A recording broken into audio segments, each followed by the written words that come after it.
یا زمین پھٹی یا کچھ ایسا ہوا ہے واقعہ جس کی وجہ سے عبد القادر یکا یک ان کو ٹکٹ باپ کا مل گیا. اب یہ کسی نے دلوایا, ان کا لاٹری میں نکل آیا, ان کو گرا پڑا مل گیا, یا انہوں نے خریدا, اب یہ اللہ بہتر جانتا ہے.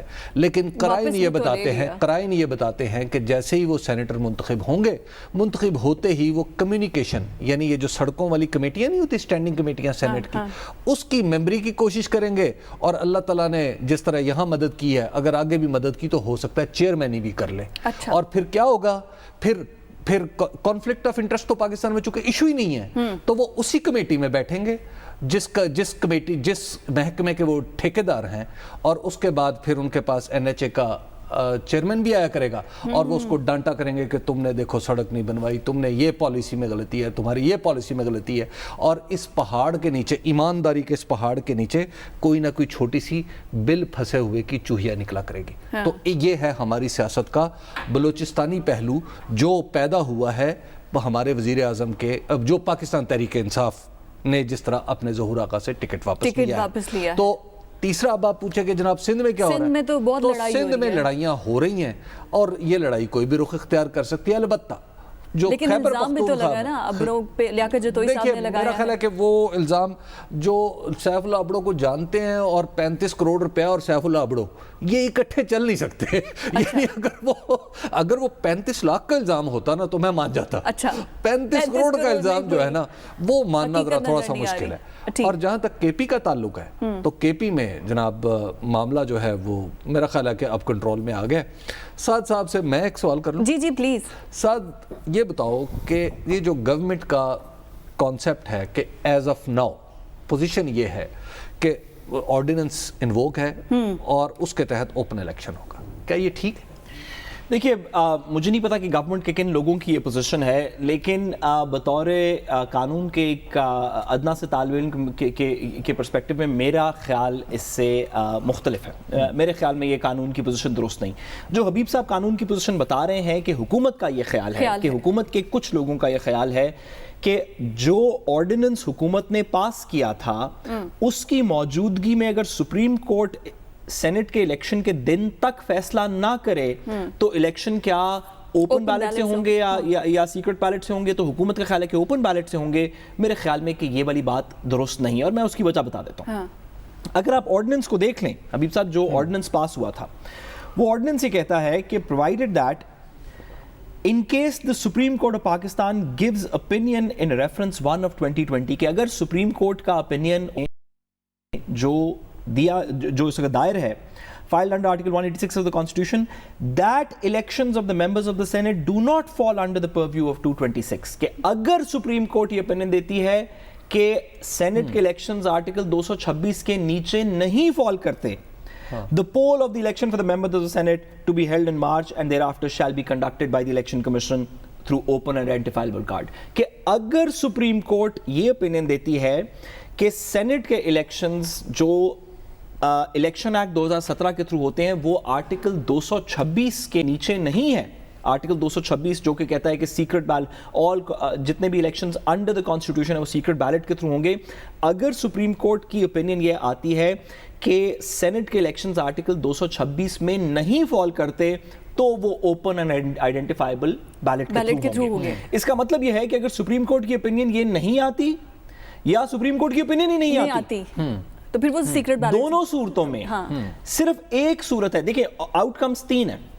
سپریم کورٹ کہتی ہے کہ یہ 226 میں فال نہیں کرتے, آپ سیکرٹ بیلٹ کے بجائے اوپن بیلٹ کے تھرو کروا لیں.